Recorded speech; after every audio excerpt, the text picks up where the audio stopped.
Hola, soy Sofía, y el día que creí que solo enfrentaría el luto por mi abuelo Javier, me encontré con una traición que me rompió el alma y me arrebató hasta el aliento. Llegué a la casa que él me había dejado, su legado más preciado, y encontré el nombre de un completo desconocido en el buzón, como si mi existencia, mis recuerdos y la voluntad de mi abuelo hubieran sido borrados de un plumazo. Una bofetada helada de la realidad en el momento más vulnerable. ¿Alguna vez has sentido que tu propio mundo conspira para darte la espalda? Muchas personas que siguen nuestros relatos no están suscritas al canal. Si esta historia también te ha llegado, considera suscribirte para seguir más relatos como este. Al final de la historia, deja un comentario de apoyo, que te responderé. Aquella casa no era solo un conjunto de ladrillos y tejas. Era el último refugio de mis memorias más felices con el abuelo Javier, el lugar donde sus historias y sus risas aún resonaban en cada rincón. Saber que me la había heredado era como mantener vivo un pedazo de él, una promesa de continuidad. Pero allí estaba yo, parada en la acera, con una copia de la llave que él me dio en mi mano temblorosa, mirando una fachada que apenas reconocía, pintada de un color impersonal que jamás habría elegido mi abuelo. Sentí un vacío profundo, una mezcla de incredulidad y una rabia sorda que comenzaba a hervir en mi pecho, porque algo, desde ese instante, me gritaba que aquello era profundamente incorrecto, una profanación. Mi primera reacción fue una confusión paralizante. ¿Se habrían equivocado de dirección los servicios funerarios al enviarme la notificación? ¿Era una broma de pésimo gusto? Pero no, la calle era la correcta, el número inconfundible. Incluso el viejo roble que mi abuelo tanto amaba seguía en el jardín delantero, aunque ahora lucía descuidado, casi tan desolado como yo me sentía. Recordé sus palabras exactas, dichas con esa calidez suya tan característica, mientras me entregaba una copia de las llaves hacía años. Esta casita, Sophie, guarda más que paredes, guarda nuestra historia. Algún día será tu ancla. Y ahora, esa ancla parecía haber sido arrancada violentamente de mi vida, dejándome a la deriva. Cada detalle alterado era una nueva punzada. Las cortinas que mi abuela había cosido con tanto esmero habían desaparecido, reemplazadas por unas persianas grises y anónimas. El pequeño jardín de rosas que mi abuelo cuidaba con devoción ahora era un amasijo de hierbajos y tierra removida. Era como si unos extraños hubieran invadido un santuario, despojándolo de toda su alma, de toda su esencia. Me senté en el bordillo, incapaz de acercarme más, sintiendo cómo la humillación se sumaba al dolor de la pérdida. Era una sensación de despojo tan íntima, tan personal, que me costaba respirar con normalidad. Cada bocanada de aire se sentía pesada y cargada de una tristeza ajena. Fue entonces cuando llamé a mi prima Valentina, la hija de la hermana de mi madre, buscando alguna explicación lógica, alguna palabra de consuelo o aclaración. Su voz al otro lado del teléfono sonó extrañamente evasiva, casi culpable, lo que encendió mis alarmas internas. Tras unos minutos de titubeos y frases entrecortadas, soltó la noticia que terminó de resquebrajar mi mundo. Mis propios padres habían vendido la casa. Según Valentina, lo hicieron pensando en mi bienestar, alegando que yo no tendría las condiciones emocionales ni financieras para mantenerla después del golpe de perder al abuelo. La traición tenía ahora el rostro de mis padres y la complicidad de mi prima. Un nudo helado se formó en mi garganta. ¿Mis padres? ¿Aquellos que debían protegerme y respetar la última voluntad de mi abuelo? Sabía, con una certeza que trascendía cualquier duda razonable, que el abuelo Javier había sido explícito en su testamento. La casa era para mí, sin condiciones. Él conocía mi amor por ese lugar, mis sueños de quizás algún día formar allí mi propia familia o convertirla en un pequeño taller de arte. La excusa de mi supuesta incapacidad emocional y financiera sonaba a pretexto barato, a una justificación miserable para una acción que olía a engaño, y a una profunda deslealtad que jamás hubiera esperado de ellos. Sentí una oleada de determinación mezclada con una furia fría. Esto no podía quedar así. No se trataba solo de una propiedad, sino del respeto a la memoria de mi abuelo y a mi propia dignidad. Si mis padres y Valentina creían que me quedaría de brazos cruzados, aceptando su versión de los hechos sin más, estaban profundamente equivocados. Algo dentro de mí, una voz que se parecía sospechosamente a la terquedad de mi abuelo, me decía que debía luchar, que había algo más oscuro detrás de esa venta apresurada y de esas excusas tan poco convincentes. Decidí en ese instante que no descansaría hasta descubrir la verdad, por dolorosa que ésta fuera. Con el corazón encogido pero la mente enfocada, volví a la casa al día siguiente, esta vez con la intención de entrar como fuera. La llave que tenía aún encajaba, para mi sorpresa, aunque la cerradura parecía haber sido forzada y luego mal reparada. Cada paso dentro era como caminar sobre cristales rotos. El olor a pintura fresca y a productos de limpieza intentaba enmascarar el aroma familiar a libros viejos y a la lavanda que mi abuelo siempre usaba, pero fracasaba miserablemente. La mayoría de sus muebles habían desaparecido, y los pocos que quedaban estaban cubiertos con sábanas blancas, como fantasmas esperando un destino incierto. La desolación era casi palpable, un eco de la traición que sentía. Mientras recorría las habitaciones vacías, sintiendo cómo la angustia crecía, una frase de mi abuelo, casi olvidada, resonó en mi mente con una claridad sorprendente. Semanas antes de su partida, durante una de nuestras últimas conversaciones lúcidas, me había tomado la mano y, con una mirada intensa, me dijo: «Sophie, si alguna vez te sientes perdida, busca en tus recuerdos. Ellos siempre guardan la llave». En su momento, pensé que era una de sus reflexiones poéticas, pero ahora, en medio de ese caos, esas palabras adquirían un nuevo significado, una posible pista dejada deliberadamente para mí, como un último acto de guía desde el más allá. Esa frase se convirtió en mi único faro. Buscar en tus recuerdos. ¿A qué recuerdo se refería? ¿Qué llave? Comencé a observar todo con más detenimiento, no como la nieta desconsolada, sino como una investigadora buscando la pieza faltante de un rompecabezas doloroso. Mis ojos se posaron entonces en una vieja fotografía que colgaba torcida en la pared del estudio del abuelo. Una imagen de nosotros dos, sonriendo, durante un verano lejano. Siempre había estado ahí, pero ahora, impulsada por sus palabras, sentí una corazonada. Me acerqué y, con manos temblorosas, descolgué el cuadro. Detrás, pegada al cartón con cinta adhesiva, había una pequeña llave dorada, antigua y desconocida. La pequeña llave dorada era fría al tacto, pero encendió una llama de esperanza en mi pecho. No tenía idea de qué habría, pero era la primera pista tangible, la primera señal de que mi abuelo, de alguna manera, había anticipado que necesitaría ayuda. Con la llave firmemente sujeta en mi mano, comencé a recorrer la casa de nuevo, esta vez con un propósito renovado, buscando cerraduras antiguas, pequeños cofres olvidados, cualquier cosa que pudiera corresponder a esa llave tan particular.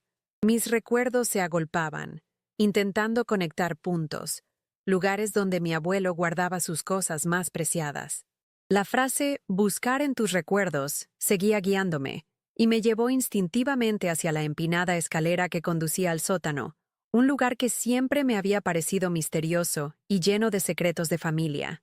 El sótano estaba oscuro y olía a humedad y a polvo acumulado de años.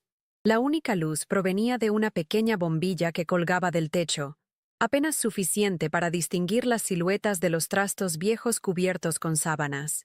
Avancé con cautela, el corazón latiéndome con fuerza, en parte por la tensión del momento y en parte por el ambiente un poco lúgubre del lugar. Revisé cada baúl, cada armario viejo, cada rincón polvoriento, pero la llave no parecía encajar en ninguna cerradura visible. Estaba a punto de rendirme, pensando que quizás me había equivocado de lugar, cuando recordé que mi abuelo pasaba horas en el pequeño taller que había improvisado al fondo del sótano, un espacio que había sido su refugio personal para sus proyectos. Fue allí, detrás de un viejo panel de herramientas que parecía firmemente sujeto a la pared, donde noté una ligera irregularidad, una línea casi imperceptible que sugería que podría moverse. Empujé con suavidad, y para mi asombro, una sección de la pared se deslizó hacia adentro, revelando un compartimento secreto, oscuro y estrecho. Y dentro, empotrado en la pared de ladrillo, había un pequeño cofre de metal, antiguo, y con una cerradura que parecía coincidir exactamente con la llave dorada que sostenía. Sentí un escalofrío recorrer mi espalda. Mi abuelo era un hombre lleno de sorpresas, y esta era, sin duda, una de las más grandes que me había preparado, una especie de búsqueda del tesoro póstuma. Con manos que apenas podía controlar por la emoción y el nerviosismo, introduje la llave en la cerradura del cofre. Giró con un suave clic, un sonido que resonó en el silencio del sótano como un trueno. Levanté la pesada tapa metálica y el contenido me dejó sin aliento. No había joyas ni dinero en efectivo, sino algo mucho más valioso en ese momento: documentos cuidadosamente ordenados. En la parte superior, un sobre grueso con la etiqueta Testamento original de Javier Herrera. Debajo, varias carpetas con lo que parecían ser certificados de autenticidad de obras de arte. Un pequeño grabador de voz digital, similar al que mi abuelo usaba para dictar sus memorias, y un pendrive sin etiqueta. Mi corazón dio un vuelco. Tomé primero el testamento, mis dedos rozando el papel grueso y oficial. Al abrirlo, mis ojos buscaron rápidamente la sección referente a la casa.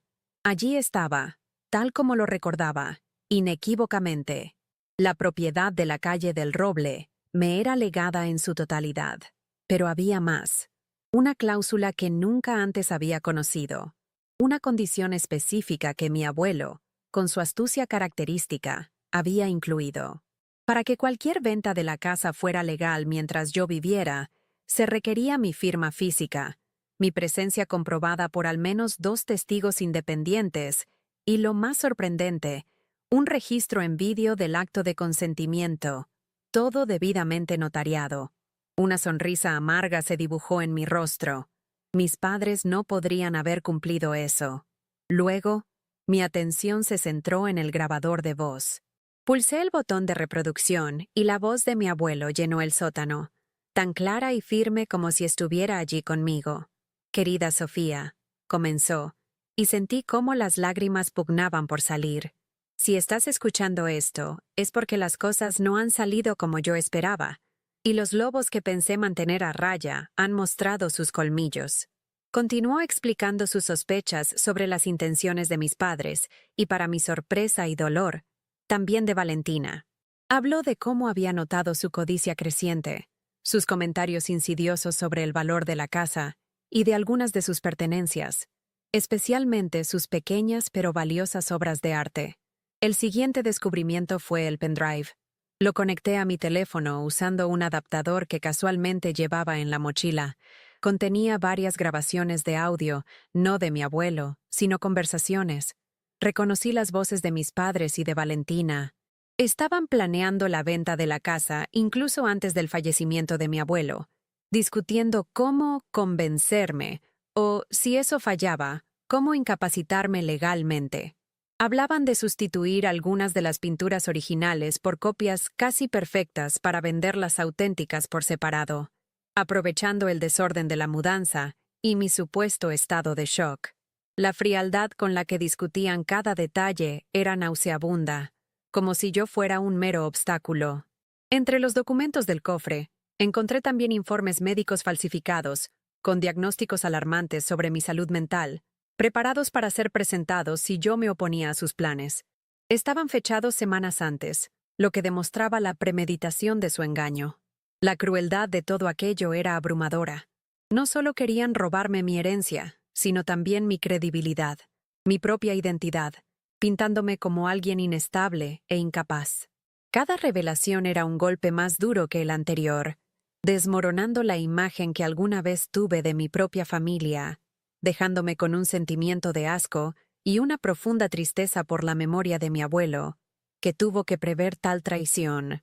La voz de mi abuelo en la grabación continuó, detallando cómo había comenzado a documentar todo, cómo había instalado discretamente cámaras y micrófonos en ciertas áreas de la casa cuando sus sospechas se hicieron demasiado fuertes.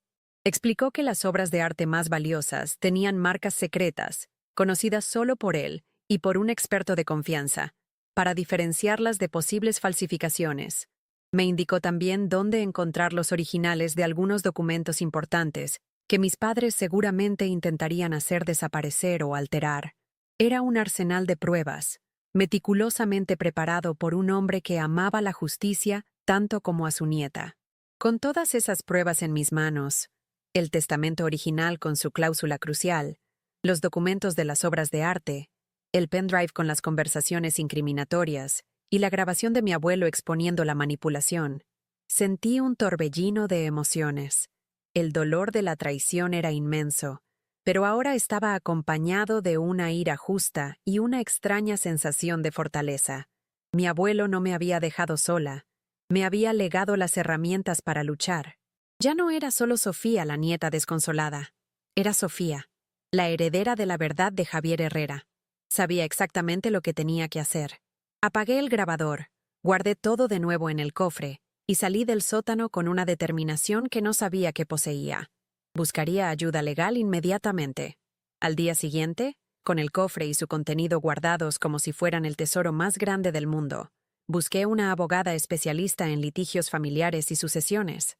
Encontré a la licenciada Méndez, una mujer con fama de ser implacable y, sobre todo, justa. Durante nuestra primera reunión, extendí sobre su escritorio todas las pruebas que mi abuelo había reunido con tanta previsión.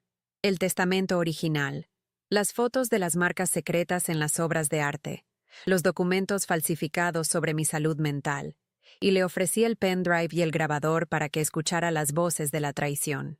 Mientras ella examinaba cada papel y escuchaba fragmentos de las grabaciones, su expresión pasó de una seriedad profesional a una indignación apenas contenida, lo cual, extrañamente, me dio algo de consuelo. La licenciada Méndez, tras analizar minuciosamente cada elemento, me miró con una mezcla de compasión y determinación. «Sofía», dijo con voz firme, «lo que te han hecho no solo es moralmente reprobable, sino que roza lo delictivo en varios aspectos. La manipulación, la falsificación de documentos, el intento de enajenación fraudulenta de bienes. Tu abuelo fue un hombre extraordinariamente inteligente y valiente al dejarte todo esto. Me explicó los pasos a seguir. Iniciaríamos un proceso legal para impugnar la venta de la casa, basándonos en la cláusula específica del testamento y en el fraude evidente. Además, presentaríamos cargos por falsificación y posible estafa. Sentí un peso quitarse de mis hombros. Por fin, alguien entendía y estaba dispuesta a luchar conmigo. El proceso legal se inició con una celeridad que me sorprendió. La primera notificación judicial cayó como una bomba en la vida de mis padres y de Valentina. Según me contó después la licenciada Méndez, quien tuvo que lidiar con sus abogados, la reacción inicial fue de negación absoluta, seguida de un intento torpe por desacreditarme, usando precisamente los argumentos de mi supuesta inestabilidad emocional. Pero las pruebas eran demasiado contundentes. La existencia del testamento original con la cláusula de la grabación en video era irrefutable, y ellos no tenían cómo justificar su ausencia. La tranquilidad con la que habían actuado hasta entonces comenzó a desmoronarse visiblemente, aunque aún no mostraban ni una pizca de remordimiento. Mis padres intentaron contraatacar con sus propios abogados, argumentando que habían actuado de buena fe, preocupados por mi bienestar y mi incapacidad para gestionar una propiedad tan grande. Alegaron que el dinero de la venta sería administrado para mi beneficio. Pero sus argumentos se volvían cada vez más débiles frente a las grabaciones donde planeaban quedarse con parte del dinero y vender las obras de arte por su cuenta. Valentina, por su parte, trató de distanciarse, afirmando que solo había seguido las instrucciones de mis padres, pero su voz en las grabaciones la implicaba directamente en el plan de sustitución de las pinturas. La red de mentiras que habían tejido comenzaba a asfixiarlos. La licenciada Méndez, con una pericia admirable, comenzó a tirar de los hilos. Solicitó una orden judicial para inspeccionar la casa y verificar el estado de las obras de arte mencionadas por mi abuelo. Fue durante esta fase de la investigación que surgió un nombre nuevo: Mateo Garza, el supuesto comprador de la casa. Al investigar sus antecedentes, Descubrimos algo que nos heló la sangre. Mateo Garza no era un desconocido cualquiera. Era primo segundo de mi madre. Un detalle que ella había omitido convenientemente y que abría una nueva dimensión a todo el entramado. Ya no parecía una simple venta fraudulenta familiar, sino algo potencialmente más organizado. La conexión de Mateo Garza con mi madre hizo que la licenciada Méndez sospechara que la venta de la casa podría ser solo la punta del iceberg. Comenzó a indagar en las finanzas de Garza y, con la ayuda de un perito contable, encontramos transacciones sospechosas relacionadas con galerías de arte de dudosa reputación. La hipótesis que empezó a tomar forma era aterradora. La casa de mi abuelo, y especialmente sus obras de arte originales, podrían estar siendo utilizadas como fachada para un esquema de lavado de dinero. Mis padres, y quizás Valentina, se habían convertido en peones, o cómplices conscientes, de algo mucho más grande y peligroso de lo que inicialmente imaginé. Mientras la investigación legal avanzaba, yo me sumergía más en los recuerdos y documentos de mi abuelo. Encontré diarios antiguos donde él mencionaba su creciente desconfianza hacia ciertos nuevos amigos de mi madre y sus negocios poco claros. Había anotaciones sobre el valor real de sus pinturas, detalles sobre su procedencia, casi como si estuviera dejando un rastro para que yo lo encontrara. Cada página leída era un nuevo puñal en el corazón al comprender cuánto había sufrido en silencio, no solo por su enfermedad, sino por la decepción que le causaban las personas que amaba. Su lucha silenciosa me daba más fuerzas para continuar la mía. La tensión emocional era casi insoportable. Vivía en un estado de alerta constante, alternando entre la tristeza por la pérdida de mi familia tal como la conocía y la rabia por su crueldad. Hubo noches en las que apenas dormía, repasando mentalmente las grabaciones, las palabras de mi abuelo, intentando encontrar algún sentido a tanta maldad. Pero la imagen de mi abuelo, su confianza en mí al dejarme esas pruebas y el apoyo incondicional de la licenciada Méndez eran mi ancla. No me permitiría flaquear. Les debía a mi abuelo y a mí misma llegar hasta el final de esto y que se hiciera justicia.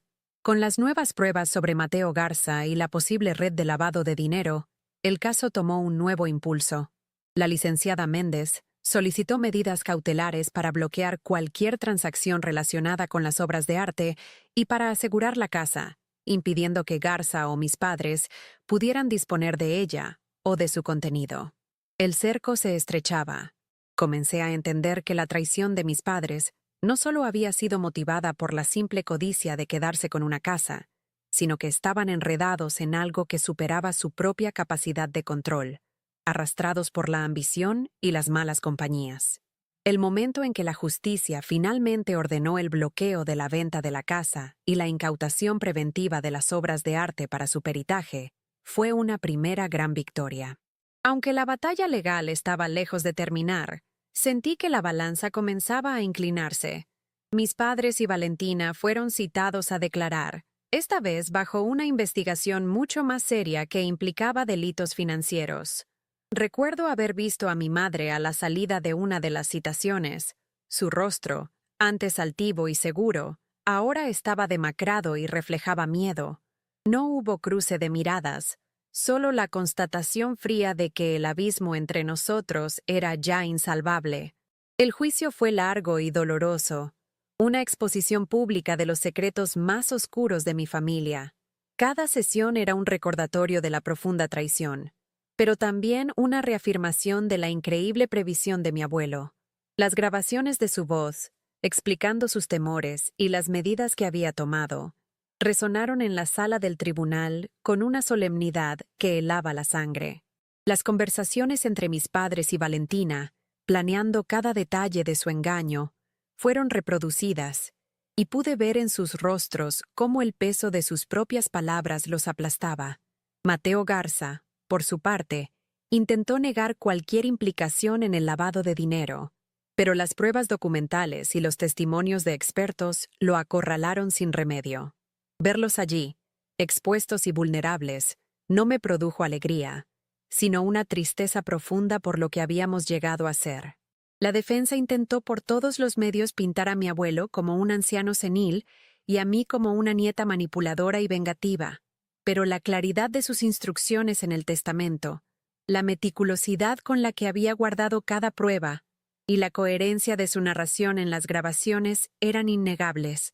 La cláusula que exigía mi presencia física y la grabación en video para la venta de la casa fue el golpe de gracia para la estrategia de mis padres. No había forma de justificar su omisión. La licenciada Méndez fue brillante, conectando cada pieza del rompecabezas hasta que la imagen completa de la conspiración quedó al descubierto. No solo la venta fraudulenta de la casa, sino todo el entramado financiero ilícito detrás de Mateo Garza, que involucraba a mi madre de manera más profunda de lo que ella misma admitía. El clímax llegó con la sentencia. Mis padres fueron declarados culpables de intento de fraude, falsificación de documentos y conspiración. Valentina fue condenada como cómplice necesaria. Aunque las penas de prisión fueron suspendidas bajo estrictas condiciones y multas considerables, el mayor castigo fue la exposición pública y la pérdida de toda credibilidad y respeto.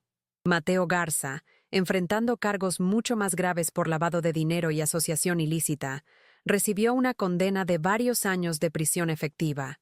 La justicia, aunque lenta y a veces dolorosa de transitar, había llegado. La casa de mi abuelo, legal y moralmente, volvía a ser mía, libre de las sombras que la habían mancillado. Recuerdo el silencio en la sala cuando se leyó el veredicto final sobre la propiedad. Mis padres no levantaron la vista. Valentina lloraba en silencio. En ese momento, no sentí triunfo, sino una especie de paz amarga, la conclusión de un capítulo terrible. Mi abuelo había descansado finalmente, no solo en su tumba, sino en el cumplimiento de su voluntad y en la restauración de la verdad. La carga que había llevado desde aquel día frente al buzón con un nombre ajeno, finalmente comenzaba a aliviarse. Sabía que el camino por delante no sería fácil. Reconstruir mi vida llevaría tiempo, pero al menos tenía un lugar desde donde empezar: la casa de mi abuelo. Tras el torbellino legal, el primer día que entré a la casa sabiendo que era irrevocablemente mía, sentí una mezcla de alivio y una profunda soledad. Las habitaciones aún guardaban el eco de la invasión, los muebles cubiertos, el olor a ajeno, pero ahora también sentía la presencia protectora de mi abuelo, su espíritu indomable animándome a seguir adelante. Decidí que esa casa no sería un mausoleo de recuerdos tristes ni un trofeo de una batalla ganada, sino algo vivo, algo que honrara verdaderamente la memoria de Javier Herrera, un hombre que amaba la cultura, el conocimiento y, sobre todo, a su comunidad. Poco a poco, comencé a transformar la casa, no borrando el pasado, sino construyendo sobre él. Las obras de arte originales, recuperadas y restauradas, volvieron a sus lugares, pero esta vez para ser compartidas. Convertí el estudio de mi abuelo en una pequeña biblioteca abierta a los vecinos. El salón principal se transformó en un espacio para talleres de arte y música para jóvenes del barrio. El jardín, antes descuidado, floreció de nuevo con la ayuda de voluntarios, convirtiéndose en un pequeño oasis de paz. Cada cambio era un paso hacia la sanación, no solo mía, sino del legado que casi se pierde. La casa de mi abuelo Javier se convirtió así en el Centro Cultural Legado Herrera. Un lugar donde la memoria familiar se entrelazaba con la creatividad y el aprendizaje de la comunidad. Era mi manera de darle un nuevo significado a todo lo ocurrido, de transformar el dolor de la traición en algo positivo y duradero. Ver a los niños riendo en el jardín donde alguna vez mi abuelo me enseñó a plantar, escuchar música en las habitaciones que habían sido testigos de tantos secretos. Era la prueba de que incluso de las cenizas de la decepción puede surgir algo hermoso y lleno de esperanza. Mis padres y yo nunca volvimos a tener una relación. El abismo era demasiado profundo. La confianza estaba rota de forma irreparable. A veces me pregunto si alguna vez comprendieron la magnitud del daño que causaron, no solo a mí, sino a la memoria del hombre que también fue su padre y suegro. Valentina desapareció de mi vida, y supe que se mudó a otra ciudad, cargando con la vergüenza de sus actos.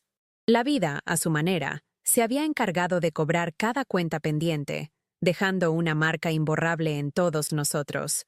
Un recordatorio constante de que la codicia puede destruir familias, pero la verdad y la justicia, aunque tarden, siempre encuentran su camino.